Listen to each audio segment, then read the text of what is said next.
16 বছরে পুরো সিস্টেমকেই নষ্ট করে দিয়েছে শেখ হাসিনা। যেখানেই হাত দেয়া হয় না সেখানেই আওয়ামী লীগের দোসর খুঁজে পাওয়া যায় বলে মন্তব্য করেছেন উপদেষ্টা মাহফুজ আলম।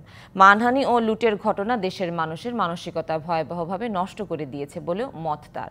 সকালে রাজধানীর সার্কিট হাউস রোডে প্রেস ইনস্টিটিউট বাংলাদেশে আয়োজিত এসো দেশ বদলায় পৃথিবী বদলায় শীর্ষক তারুণ্যের উৎসবে একথা বলেন তিনি।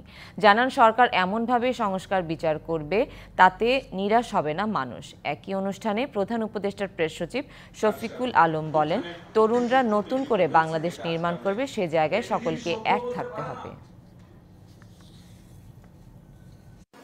রাষ্ট্রের টাকা খরচ করে শেখ হাসিনা প্রশাসনে, পুলিশে এবং বিভিন্ন আইন শৃঙ্খলা বাহিনীতে এই আদর্শিক গুন্ডাদেরকে লালন পালন করতেন। সেখানে সাংবাদিকরাও ছিলেন। তখনই মানুষের উপর নিপীড়ন চলেছে, হত্যাযজ্ঞ চলেছে, মৌলবাদ বিরোধী, সাম্প্রদায়িকতা বিরোধী, জঙ্গি বিরোধী এসব অনেক তকমা লাগিয়ে সাধারণ মানুষের হত্যার ক্ষেত্রগুলোকে ন্যায্যতা দিয়েছে।